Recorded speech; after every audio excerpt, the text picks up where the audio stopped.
रोग भोगने के समय के बीच में उसमें दुख ही दुख को देखना और दोषों को देखना, दोषों को ये देखना कि एक प्रकार से समझो कि ये संसार के विषय भोग, ये शरीर, ये सब है, ये नाशवान है, ये एक प्रकार से घृणित है। इस प्रकार से उन्होंने दोष बुद्धि भी करनी और दुख बुद्धि भी करनी। इसका ये अर्थ भी बतलाया जाता है कि दुख ही प्रधान है, इस वास्ते दुख के रूप दोष को विचारना, देखना। भाव यह है कि इस प्रकार में दुख बुद्धि होने से स्वाभाविक ही एक प्रकार से वैराग की वृद्धि होती है, स्वाभाविक ही संसार से उपरति होती है, जन्म मरण से छूटने के लिए इच्छा होती है, इसके लिए वो उपाय करता है। तो इसलिए ये बात बतलाई गई कि अपने जन्मने में, मरने में, जरा में, व्याधि में दुखों को देखना, जिससे कि अपने जन्म मरण से छूटने के लिए प्रयत्न करने की विशेष चेष्टा होए। तो ये 3 बात इसमें बतलाई गई या 3 साधन बतलाए गए, यूं कहिए। आगे के 9 के श्लोक के में भी 3 साधन बतलाए गए हैं। आसक्तिरनभिसंग पुत्रदार गृहादिषु, असक्तिरनभिसंग पुत्रदार गृहादिषु, नित्यं च समचित्तत्व निष्ठानिष्ठोपपत्तिषु, नित्यं च समचित्तत्व निष्ठानिष्ठोपपत्तिषु, पुत्रदार गृहादिषु आसक्ति अनभिसंग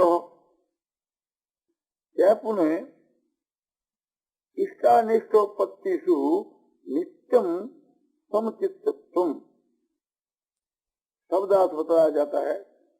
तथा पुत्र, स्त्री, घर और धनादि में आसक्ति का अभाव तथा ममता का न होना तथा प्रिय और अप्रिय की प्राप्ति के बीच के में सदा ही चित्त का सम रहना, ये शब्दार्थ है। इसमें 3 बात बतलाई गई। एक तो यह कि स्त्री है, पुत्र है और घर है, मकान है, समझो कि रुपये हैं, ऐश्वर्य हैं, और भी संसार के जितने जो पदार्थ हैं, उन पदार्थों के बीच के में आसक्ति का अभाव। और दूसरी बात यह है कि पदार्थों के बीच के में जो विशेष एक प्रकार से ममता है कि मानो पुत्र में ऐसी ममता है कि मानो पुत्र मेरा शरीर ही है, मेरा स्वरूप ही है। इसी प्रकार से जिन पदार्थों के बीच के में समझो कि विशेष एक ममता है, उनका भी अभाव।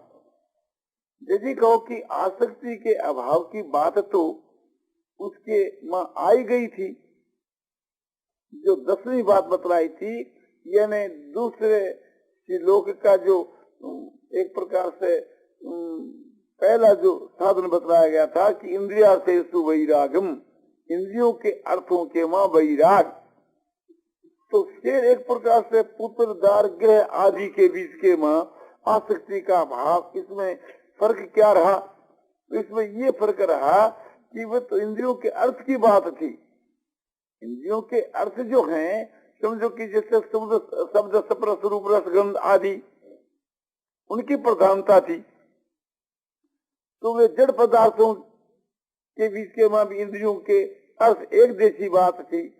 और ये चीज जो है तो अपने पुत्र है, स्त्री है इत्यादि की जो सजीव जो पदार्थ है, और भी एक प्रकार से समझो अपने जड़ जो पदार्थ है, जैसे रुपया है तो रुपया जो है समझो कि शब्द स्पर्श रूप गंध आदि उन पदार्थों के मां ये साफ बात नहीं आती है। रुपयों से थी इंद्रियों के भोग मिलते हैं, किंतु रुपया खास जो चीज है वो भी तो एक चीज है। इसी प्रकार से थी जो मकान है उसमें शब्द स्पर्श रूप गंध आदि इंद्रियों के विषयों के बीच के मां कोई ऐसी साफ बात नहीं आती कि मकान के बीच में। इसी प्रकार से बहुत से ऐसे जड़ जो पदार्थ हैं, चेतन जो पदार्थ हैं, उनके बीच के मां भी आसक्ति का अत्यंत अभाव, आसक्ति का जो अत्यंत अभाव है वो एक प्रकार से वैराग है। तो यहाँ कैसा वैराग होना चाहिए कि यहाँ तीव्र वैराग होना चाहिए। जब तीव्र वैराग हो जाता है तो कोई भी संसार के पदार्थ उसको अच्छे नहीं लगते। ये होकर के फिर उसके मां ममता का अभाव बतलाया कि पदार्थों के बीच के मां आसक्ति नहीं होकर के उसके मां फिर ममता रह जाती है। कि ममता एक प्रकार से समझो कि ये आपने मकान मने बनाया था, मकान को मने बनाया था, ये एक प्रकार से मेरा बगीचा है, ये एक प्रकार से ये मेरी स्त्री है, ये मेरे पुत्र हैं। तो उसके वहां जो ममता है, समझो कि विचार के द्वारा पुत्रों में, स्त्री में, इन सब के बीच के वहां आसक्ति नहीं, तो भी उसके बीच के वहां एक ममता दूसरी चीज है। ये भी बात है कि जहाँ ममता नहीं है उन पदार्थों में भी आसक्ति है, दूसरे के स्त्री में भी आसक्ति होती है, दूसरे के धन में, दूसरे के मकान में भी आसक्ति हो जाती है। तभी तो लोग दूसरे के समझो कि धन को हड़पते हैं। इस वास्ते ममता का भी अभाव और आसक्ति का भी अभाव। तीसरी बात ये बतलाई, तीसरा साधन कि मन के अनुकूल और प्रतिकूल, इंद्रियों के अनुकूल और प्रतिकूल पदार्थों के बीच के मां समान भाव, यानी उनके बीच के मां समझो कि समता। और वो कैसी समता कि अचल समता, नित्य रहने वाली समता, क्षणिक समता, क्षणिक समता नहीं, उसमें समान भाव। तो ये बात ज्ञान के मां एकदम प्रधान है। यदि ये बात नहीं है तो उसको ज्ञान ही नहीं है। जैसे समझो कि मट्टी और सोने में समता, सुख दुख में समता, मान अपमान में समता, और कीर्ति और अपकीर्ति के में समता, मित्र और बैरी में समता इत्यादि सब में जब तक समता नहीं आती है तब तक वो ज्ञानी ज्ञानी नहीं है और भक्त भक्त नहीं है। तो ज्ञान के मार्ग के बीच में तो समता होनी चाहिए। माने सभी एक प्रकार से उच्च कोटि के साधकों के बीच में और महात्माओं के बीच में समता स्वाभाविक आ जाती है। इसलिए एक प्रकार से थी ये बात यहाँ बतलाई गई कि समता अवश्य होनी चाहिए। समता इन 20 साधनों के बीच के मां, ज्ञान के इन 20 साधनों में समता प्रधान साधन है। तो शरीर के अनुकूल प्रतिकूल में, इंद्रियों के अनुकूल प्रतिकूल में, मन के अनुकूल प्रतिकूल में, बुद्धि के अनुकूल प्रतिकूल के मां, सब के बीच के मां समान भाव होना, सदा सर्वदा समान भाव रहना, ये उच्च कोटि का साधन है। तो प्रथम श्लोक में यानी 7वें श्लोक के बीच के वहां 9 साधन बतलाए, 8वें में 3, 9 3 12, और इस 9 में 3, 12 3 15, और 10वें के वहां भी 3 साधन बतलाए जाते हैं।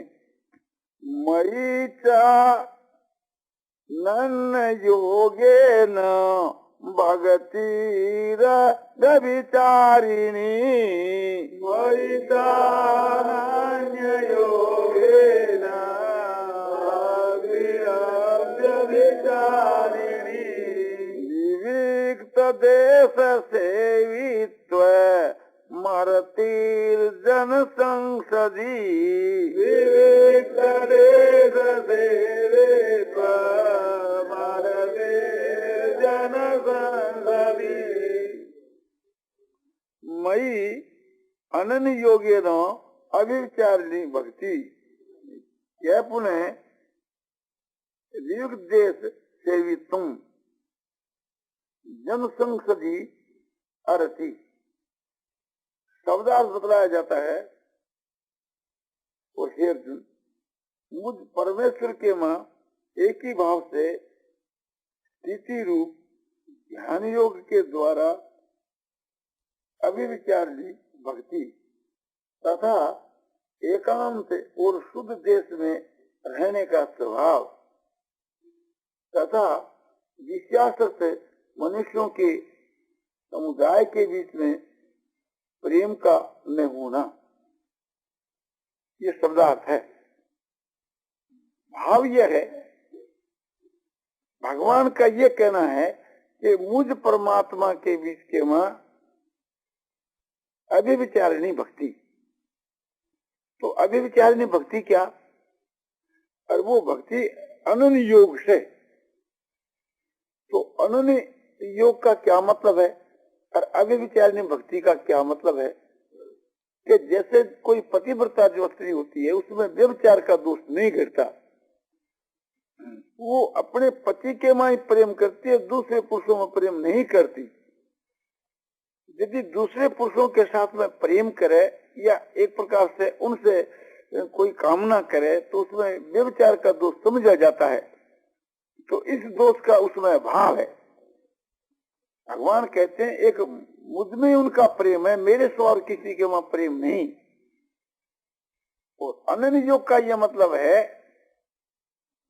कि निरंतर जो है, भगवान कहते हैं मेरे में जिनका मन है, मेरे में तो जिनकी प्रीति है और मेरे में जिनका मन है, इससे ये भाव लेना चाहिए। एक तो निष्काम भाव लेना चाहिए कि परमात्मा के वहां जो निष्काम प्रेम, परमात्मा के वहां जो प्रेम है सो विशुद्ध प्रेम, जिसमें कोई प्रकार का दोष न होए।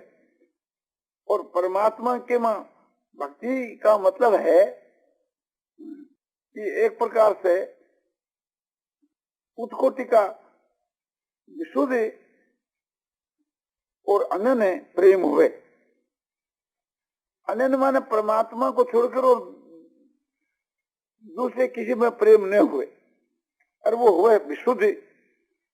विशुद्ध होने से परमात्मा का जो भक्त है तो परमात्मा के स्वरूप में चित्त की स्थिति भी नित्य होए, माने परमात्मा का नित्य निरंतर स्मरण होए और परमात्मा में प्रेम होए। ये स्वाभाविक की बात है कि प्रेम होने से उसका चिंतन स्वाभाविक ही होता है।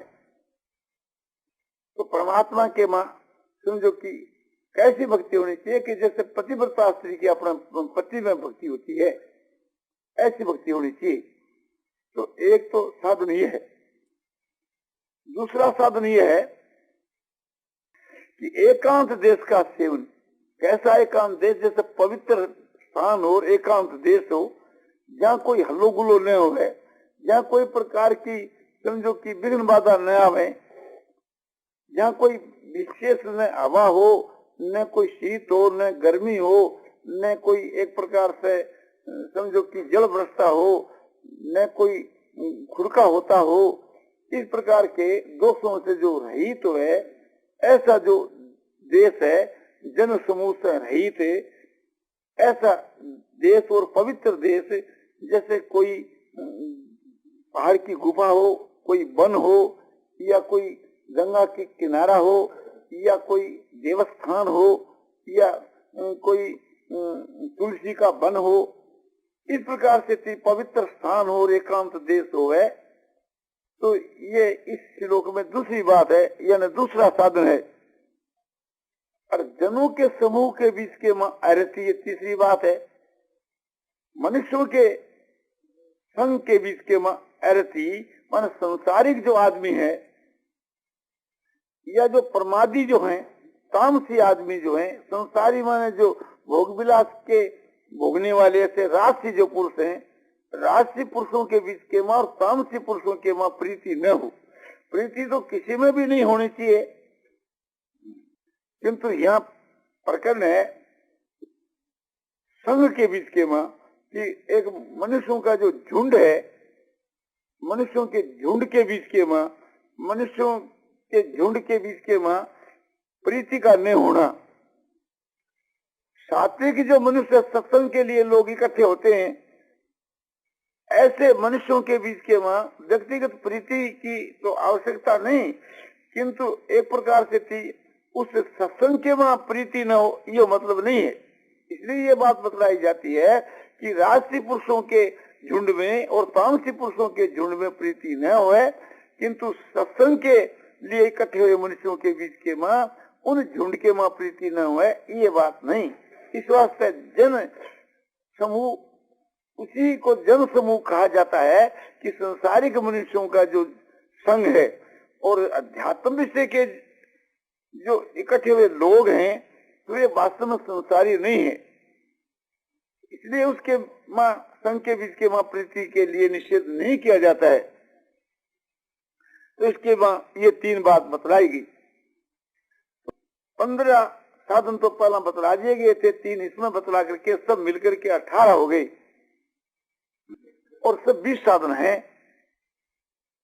आगे के 11 के श्लोक के माँ पूर्वार्ध के माँ समझो कि 2 साधन बतलाए जाते हैं और उत्तरार्ध के बीच के माँ इससे जो विपरीत है उसको ज्ञान बतलाया गया है।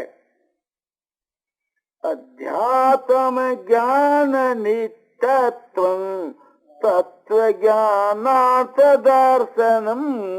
अध्यात्म ज्ञान नित्यत्वं तत्व ज्ञानार्थ दर्शनम।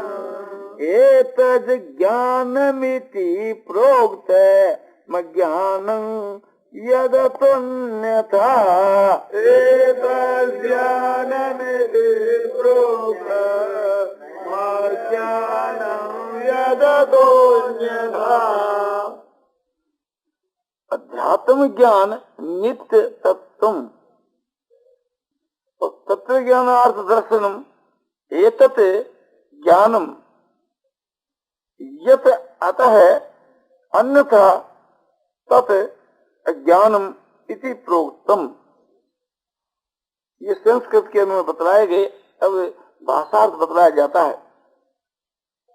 अध्यात्म ज्ञान में नित्य स्थिति और तत्व ज्ञान के अर्थ रूप परमात्मा को सर्वतर देखना, ये सब तो ज्ञान है और जो इससे विपरीत है वह अज्ञान है, ऐसे कहा है।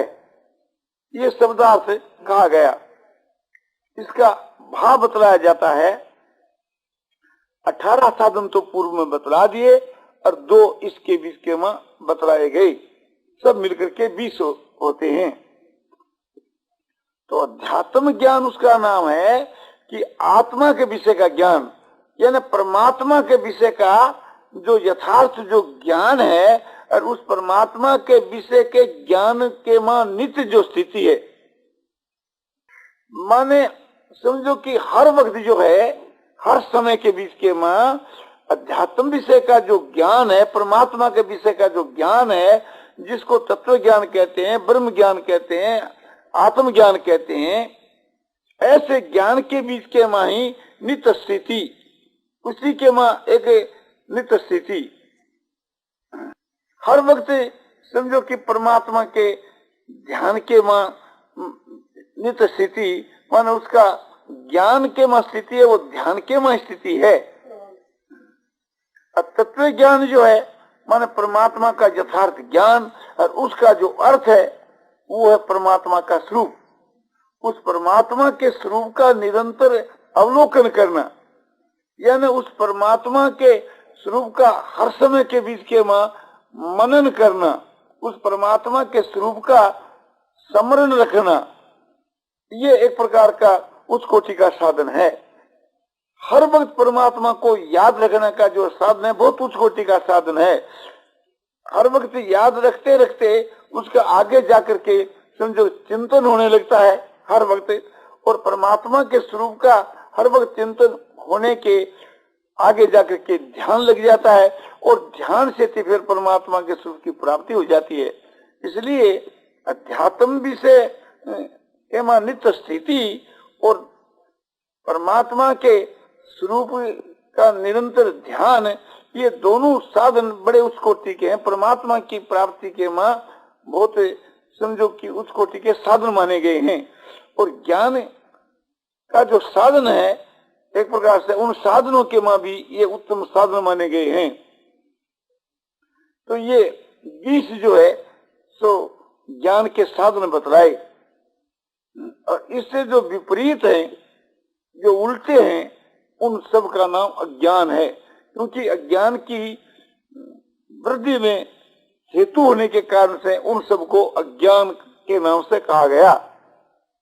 उदाहरण के लिए बतलाया जाता है कि जैसे 7वें श्लोक में बतलाया गया कि अमानी तुम, माने मान को न चाहना। तो मान को जो न चाहना का जो भाव है ये ज्ञान है, ज्ञान की प्राप्ति में हेतु होने के कारण से। दूसरा बतलाया गया कि अदम्भी तुम, माने दम का न करना। तो दम का न करना जो है वो ज्ञान में सहायक है। और मान बढ़ाई प्रतिष्ठा का चाहना जो है उससे ज्ञान की वृद्धि होती है, वो अज्ञान का हेतु है। इस वास्ते उसका नाम अज्ञान बतलाया। इसी प्रकार से थी जो पाखंड है, दम्भ है, वो अज्ञान बढ़ाने वाला है। तो इस वास्ते उसका नाम समझो कि अज्ञान कहा। अमानी तुम अदम्भी तुम, तो आपने समझो कि ज्ञान है और मान बढ़ाई की जो इच्छा है और दम का करना है, ये सो अज्ञान है। और इसी प्रकार से थी हिंसा जो है, जीवों की जो हिंसा करना, ये भी एक प्रकार से अज्ञान में ही सहायक है, अज्ञान को बढ़ाने वाला है, इसलिए उसको अज्ञान कहा। इसी प्रकार से थी और जितने जो साधन ज्ञान के साधन बतलाए गए हैं और उससे जो विपरीत है वो अज्ञान की वृद्धि में हेतु होने के कारण से उन सबको अज्ञान कहा गया है। शांति, शांति का मतलब है क्षमा। तो क्षमा ज्ञान है और क्षमा का न करना जो है, बदला चाहना जो है, वो अज्ञान है, बेसमझी है, मूर्खता है, वो अज्ञान को बढ़ाने वाला है। इस वास्ते उसका नाम अज्ञान है। आरजू जो है वो ज्ञान है और जो वक्रता जो है, ईर्ष जो है, टेढ़ापन जो है, ये अज्ञान को बढ़ाने वाला है। इस वास्ते इसका नाम अज्ञान है। मन वाणी शरीर से गुरु की उपासना करना, सेवा करना, ये ज्ञान है। और इसके विपरीत गुरु का तिरस्कार करना, अपमान करना, सेवा न करना, ये सब अज्ञान के हेतु हैं। कि मूर्ख जो होते हैं वे इस प्रकार से कर सकते हैं, इसलिए उसका नाम अज्ञान है। बाहर और भीतर की पवित्रता ज्ञान में हेतु है, क्योंकि अंतःकरण की शुद्धि होने से थी परमात्मा के स्वरूप में ध्रुव समृद्धि होती है, इसलिए ज्ञान में सहायक है। और इसके विपरीत जो है अपवित्रता जो है, बाहर भीतर की जो अपवित्रता जो है, सोचाचार और सदाचार के विरुद्ध जो अपवित्रता जो है वो अज्ञान बढ़ाने वाले हैं, इसलिए उसका नाम अज्ञान रखा। ऐसे अंतःकरण की जो अपवित्रता है वो एक प्रकार से साक्षात अज्ञान बढ़ाने वाली चीज है ही, इसलिए बाहर और भीतर की जो अपवित्रता है उसका नाम अज्ञान है। और बुद्धि की और मन की जो स्थिरता है, एकाग्रता है, ये ज्ञान में सहायक है। और जो चंचलता है वो अज्ञान को बढ़ाने वाली है, इस वास्ते इस चंचलता का नाम अज्ञान है। मन का जो अच्छी प्रकार से जो निग्रह है परमात्मा की प्राप्ति में, ज्ञान में सहायक है, इस वास्ते इसका नाम ज्ञान है। और मन का जो बस में न होना है तो वो अज्ञान में हेतु है, इस वास्ते उसका नाम अज्ञान है। इंद्रियां के जो भोग हैं और उनमें जो वैराग है ये तो एक प्रकार से ज्ञान का साधन है, और इनके वहां जो इंद्रिय के विषयों में जो आसक्ति है, राग है, ये पतन का हेतु है और अज्ञान को बढ़ाने वाला है, इस वास्ते इसका नाम अज्ञान है। देह के बीच के वहां जो अहंकार है वो तो प्रत्यक्ष के बीच के वहां अज्ञान का स्वरूप ही है, और अहंकार का जो अभाव है वो ज्ञान है। माने एक प्रकार से कि देह के बीच के वहां जो देहाभिमान है, अनात्म पदार्थ में जो आत्माभिमान है, उसी का नाम अविद्या है, उसी का नाम ज्ञान है। इस वास्ते यहाँ अहंकार जो है अज्ञान में हेतु होने से उसको अज्ञान कहा। जन्मने में, मरने में, जरा में, व्याधि में दुख रूप दोष का देखना ज्ञान है। इससे वैराग उत्पन्न होकर करके ज्ञान की उत्पत्ति होती है। और जन्मने में, मरने में, जरा व्याधि में दुखों का देखना, दुख रूप दोष का जो देखना है वो ज्ञान है। और इस जन्म मृत्यु जरा व्याधि के वहां दुख रूप दोष का नहीं देखना ये अज्ञान है। पुत्र और स्त्री और घर आदि के बीच के वहां प्रेम करना जो है ये अज्ञान है। क्यों? पुत्र, घर और ग्रह आदि के बीच के वहां आसक्त न होना तो ज्ञान है, और इसके वहां आसक्त होना तो अज्ञान है। अज्ञान में हेतु होने से इसका नाम अज्ञान है। और इसी प्रकार से उसके बीच के वहां ममता का न होना तो ज्ञान है, और उस पदार्थों के वहां ममता होना है ये अज्ञान है। अज्ञान में हेतु होने से इसको अज्ञान है तो कहा है। और इष्ट और अनिष्ट पदार्थों के बीच के वहां जो नित्य समभाव रहना है, समता है, ये ज्ञान है। और इष्ट के बीच के वहां राग होना और अनिष्ट के वहां द्वेष बुद्धि होना, ये राग द्वेष का जो होना है ये ज्ञान का हेतु है। इस वास्ते इसका नाम ज्ञान है। लोगों को इन सब बातों को सोच कर करके इसके विपरीत का तो त्याग करना चाहिए, और ज्ञान के जो भी साधन बतलाए हैं उनका ऐसो सेवन करना चाहिए। नारायण नारायण नारायण श्रीमन नारायण नारायण नारायण श्रीमन नारायण नारायण श्रीमन नारायण नारायण नारायण श्रीमन नारायण नारायण श्रीमन नारायण नारायण। आनंदमय आनंदमय आनंदमय पूर्णानंद पूर्णानंद पारानंद शांतानंद घनानंद अचलानंद ध्रुवानंद नित्यानंद बोधस्वरूपानंद ज्ञान स्वरूपानंद आनंदी आनंद आनंदी आनंद शांति शांति शांति। गीता अध्याय 13 श्लोक 7 से 11 तक में कथित ज्ञान के 20 साधनों का वर्णन।